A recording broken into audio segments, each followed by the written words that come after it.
Hey everyone, and welcome to Almost Cancelled. I am Peter, that is Connor, and we are going to talk about The Expanse, Season 4, Episode 7. It's called A Shot in the Dark. So, full spoilers for the episode, as always. And we have everyone hiding inside the structure. They can't go outside because the water level's still too high, and They're basically screwed. a slight case of blindness might be might be going around.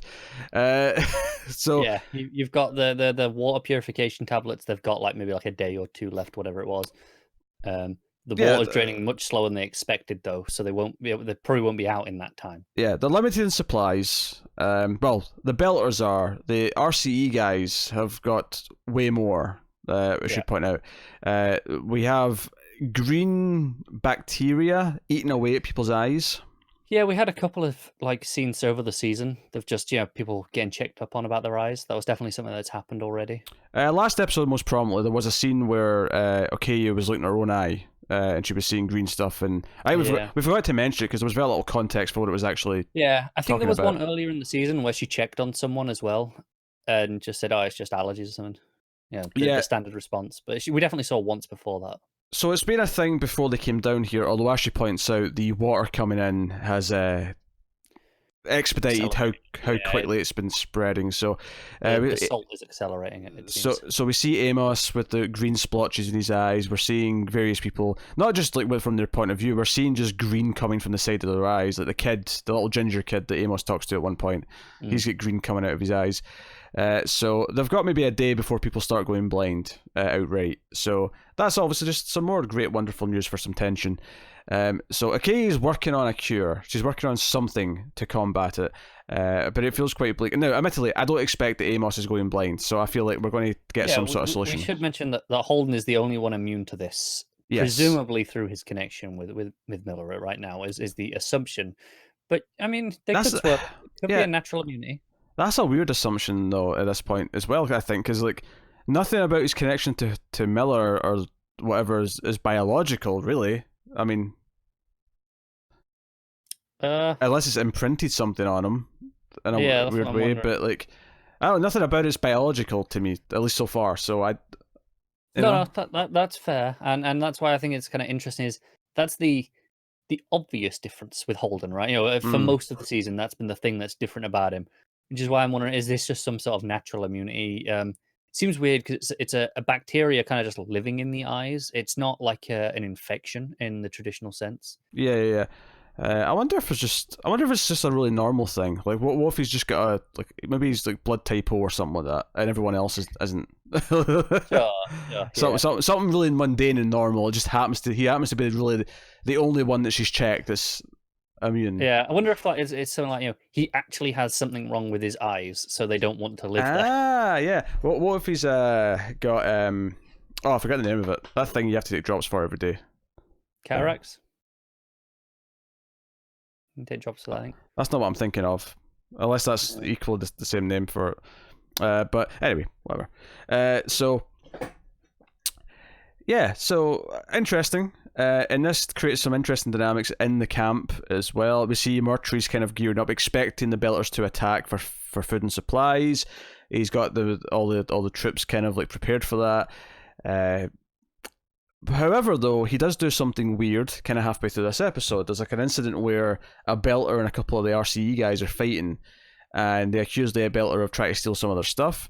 And Murtry comes in, breaks it up, and helps the Belter up, and kind of seems all too nice. It's like, wait a minute, is Murtry growing a heart? What's going on? What's the plan here?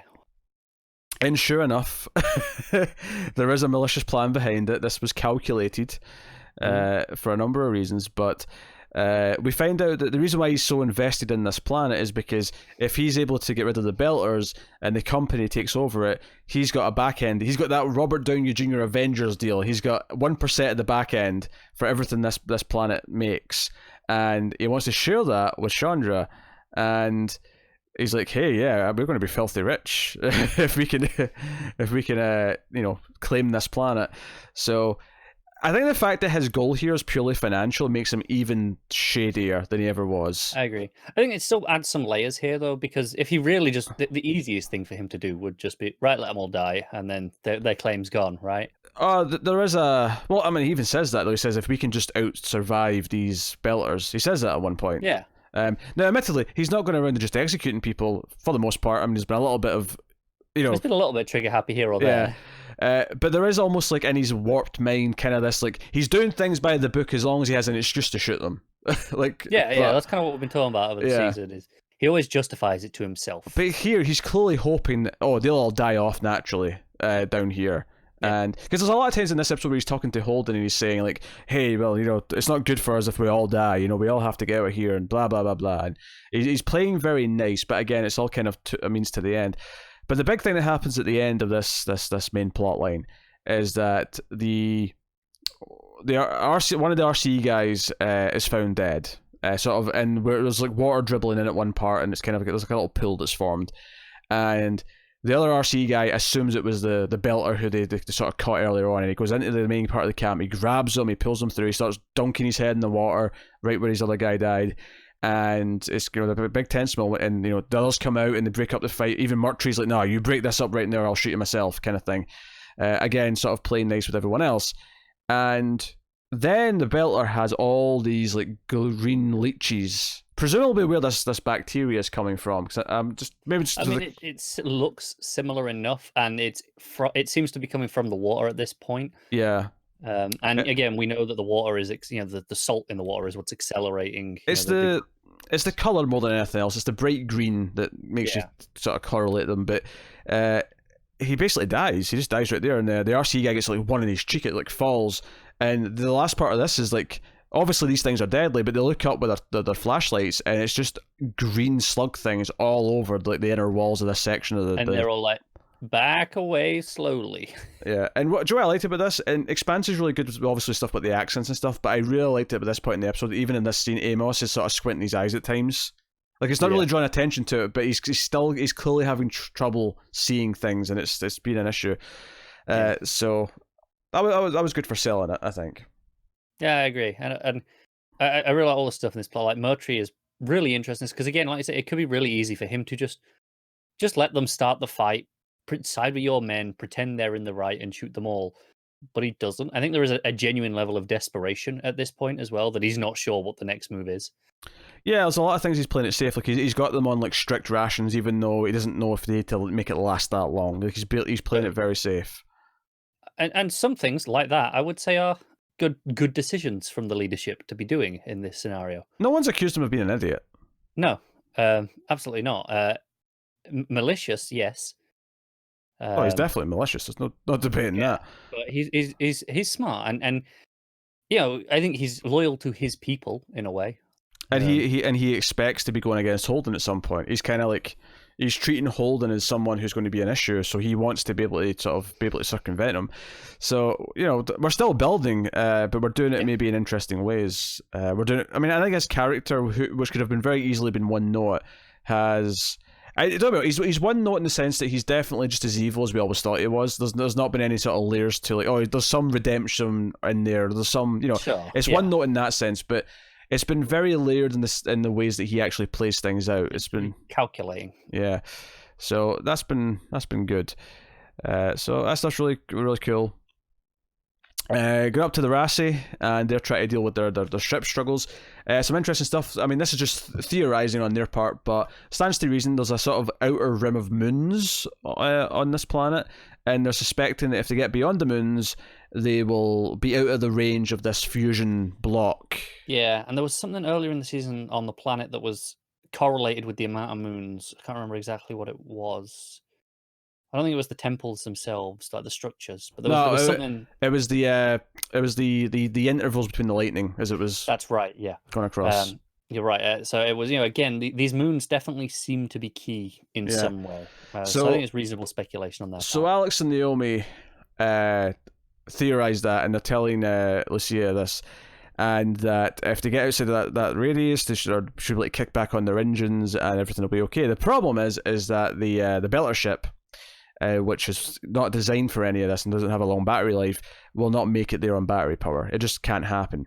So they've got this conundrum to deal with. And, Alex says, obviously we won't let anyone in the ship die. Like, we'll evacuate the ship, which, at least from what we've seen, doesn't seem to have that many people on it right now. It's just fairly it crude. Seems relatively empty. Yeah, but she's like, no, but that means we have to dump all of the stuff we've mined on the planet, which basically means we have no income, we've nothing to trade with, and that kind of kills our settlement. Yeah. So they don't want to do that. But she comes out with a plan to tether the ship to the Rassi, so the Rassi can essentially tow it through space, at least to keep it out of falling at orbit, if not to the outskirts of the moons. And kind of crazy, and they're going to have to fashion like a sort of line out of all the nets they've got and all the rest of it. So I mean, that was the gist of this plot. And obviously Lucia's daughter is still not really into talking to her, but kind of agrees that this plan is doable. So she does some mechanic work and is like, oh, I'm doing real stuff, Yeah, well, she's kind of bonding with Naomi. Naomi's kind of like giving her some advice as a belter who did kind of run away and made some mistakes. She's trying to give her the adult speech, as it were. So I mean, this was solid stuff. I always love the. I love the way Expanse sets up its problems and then has the characters try to solve them. Like, it always feels like they never write themselves into a corner where there's like an it feels like they're making bullshit cheating up the way out, to get out of it. It always feels like no, this because. I mean, Lucia's idea is that let's just tie the ships together and you can fly us out. I mean, that's simple enough and it makes sense to me. Yeah, I can understand where it comes from. And obviously we don't know how they're going to get out of the caves yet in time. But I'm sure something will present itself that makes sense rather than just, oh, there was just a way. I mean, there's a bit of leeway with that because it's the proto-molecule stuff does get to just, do new things and we sort of understand it as we go. But yeah. But so much of the show does set up its things properly and lets it kind of have solutions that make sense. I think that's why we let the proto-molecule stuff happen, because everything else works. So you get the one thing. Yeah, and the proto-molecule, and every time it does something, we're learning more about it. So, and it's never contradicted itself. At least nothing that springs to mind. I don't think so. No. Yeah. So that's all cool. And the final plot of the episode is Avasarala, who has a bit of a fight with her husband. She's taking this campaign very seriously. She's livid that she had to do a sort of apology of sorts on TV. And she's like, why the hell did I do that? I just admitted I was at fault. Yeah, and she thinks it's making her look bad. She gets really angry at her assistants. Her husband. She tries to make peace with her husband, and he points out something very interesting. He says that he's always backed her because she's always felt like she's doing things for the right reasons. She's always felt like she's had the best interest of saving the people or saving Earth at heart, and it's not been about her own gain. But for some reason, this election feels different. It feels like this is more about her winning than it is about doing what's right. Would it be so bad if she isn't in charge? Would it be so bad if the other person does get to be the one calling the shots? So it's very interesting and what I liked about that is it tied into the decision she has to make at the end of the episode. She's given this brief. They know Mark was on this ship, and it's like, okay, so we've got some options here. We can just blow the ship up and accept whatever casualties are there to get Marco, or option number 2 is we stun the ship and we send in a military team to extract him. Maybe alive, possible, not necessarily likely, but possible. And Avasarala, it's more likely than just blowing up the ship, obviously. Sure, obviously, yeah. And Avasarala is like, okay, the positives to that are that if we can actually bring him back, put him on trial, we can make an example of him. And this is before the second scene with the husband, where she goes to sort of visit him at his class because he's teaching he's teaching university or whatever. He does. Yeah. He was doing like it wasn't history exactly. It was like Greek classics or something. Yeah, it was like Greek mythology or something like that. Yeah. And this is where he points out, you do, what you're doing, it feels more like it's for you to win than it is about doing the right thing. And I couldn't help but not have that in my head, because when they get to the point at the end of the episode and they've got the ships lined up and it's okay, option 1 or 2, do you want to blow up the ship or do you want to, stun it and go in and try and get them? And she takes a long time to answer. And all I was thinking during this is that if you pick option 2, like, there's an argument that that's still the right choice, but I'm going to have this thing in the back of my head now because of what her husband said, that are you just doing that because putting him on trial makes you look better and makes you look like you've caught him and gives you more of a victory lap, essentially? Are you making this choice for the right reasons? And that's the choice she makes. And so I have that in my head. Did you do that for the right reasons? And given that it fails spectacularly, I mean, Yeah, I can understand the logic though, even if like not for just looking good. Maybe they'll learn something if they can oh take him sure, alive. no, So I mean, that feels like the right choice to make in many ways. there is a lot of reasons why it's also the right choice, but I couldn't help but not think of it in the context of what he said to her. Yeah, no, Um, I'm with you. but yeah, so they send in a team and we get all these POVs, it's shots, because it's all essentially found footage. It's all the live feeds of the cameras on the soldiers' heads as they're going through the ship and clearing. And there's some that try to shoot back, and the final moment is that everyone goes offline, they all flatline, and the ship is gone.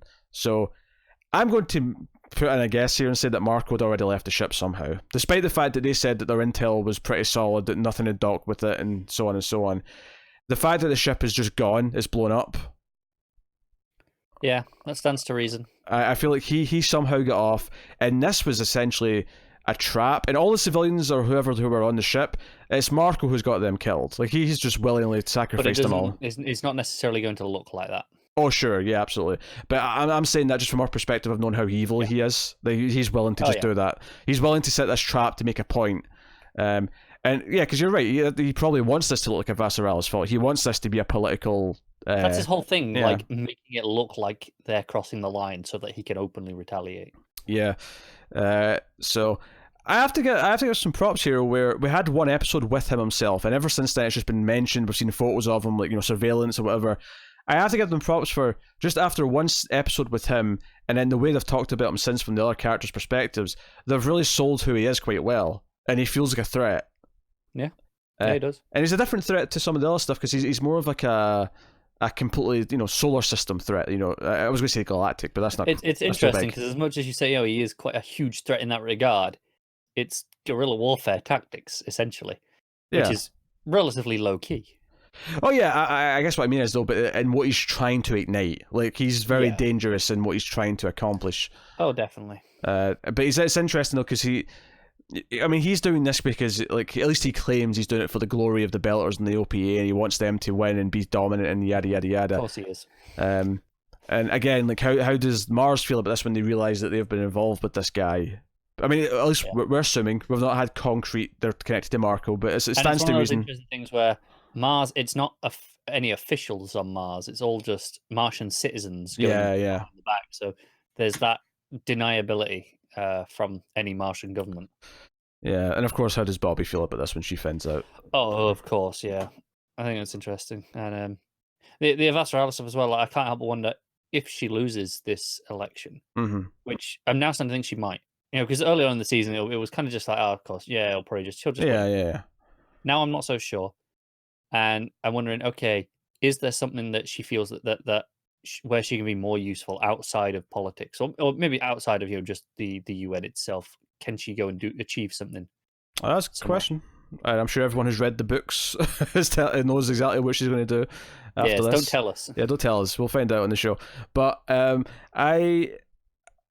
think Expanse always impresses me because every time I watch an episode, I always really enjoy it. It's really exciting. And it's it's playing with all these things. But every time we sit down and talk about it, we end up sort of digging deeper into some stuff that I wasn't thinking about as I was watching the show, and it always enhances the way I think about the show. I agree. It's one of those. It's interesting for the discussion in that I never know what we're going to talk about necessarily. Yeah. Because really, the plot in this episode is quite simple, right? You've got the survival stuff with Holden. You got a little bit with Naomi and such, but very small amount, and a little bit with Avasarala over here. There's not that much going on in this episode. It's quite tight. Like I'd say, 85% of it is probably focused on Holden and that side of things. Yeah, there's a lot of that stuff. And I'm not going to lie, it was making me rub my eyes constantly. Every time I was like, oh, stop talking about going blind and green shit. Make me conscious here. But I mean, like their stuff, as interesting as a lot of this is, it's quite straightforward plot-wise. So I wasn't sure, okay, what exactly are we going to be digging into when we're talking? Yeah, I don't know how long we've gone now, but, it feels like there's just all sorts of just random things that we just kind of go into. Well, it's how it handles stuff like Murtry, and his intricacies. It's how it handles stuff like Marco, where they've built him up so well in such a little time that he feels like this big deal. And the fact that I mean, even when you hear Naomi saying to Lucia's daughter, I ran away and I've regretted it ever since. We know that Marco's that regret, at least a large part of it. You know, Marco factors into that story. So again, all this stuff is neatly just kind of like bubbling away separately, but it all kind of feels it part of the same world, and that's really it feels impressive. like a lot of it's really going to kick in together next season at this point, I think, given that we've got, 3 left? Sure, yeah. I mean, if I was to suspect how much Naomi even knows about Marco, I suspect she'll find out that he's been involved in anything, and maybe by the end of the season, but that's it. She'll find out he's involved, and that'll be... At most, and maybe not even that. You know? Depends on how things are played. Yeah.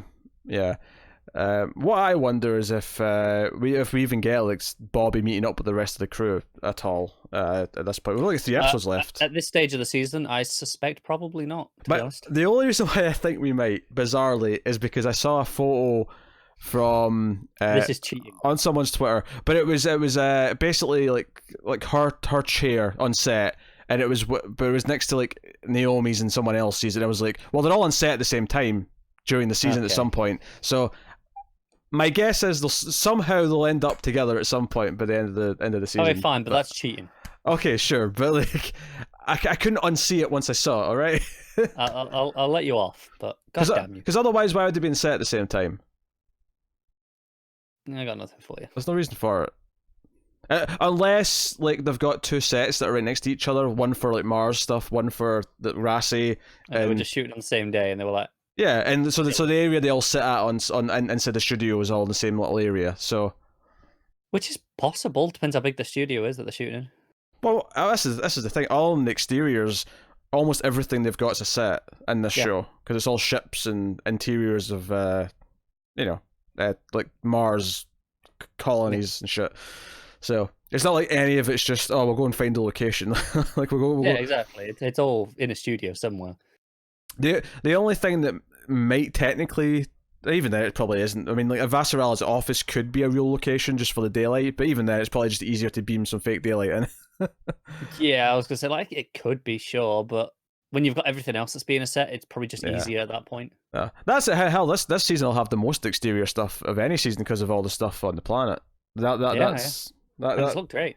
Oh yeah. That's all look good. So.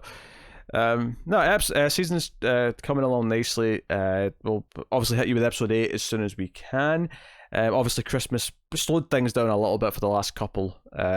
Maybe longer gaps between episodes than we'd have liked, but hopefully we're back with episode 8 pretty soon. So let us know what you thought of episode 7 in the comments below. You can like and subscribe, all that stuff. Get us on the Twitters at mail_fuzz for channel updates.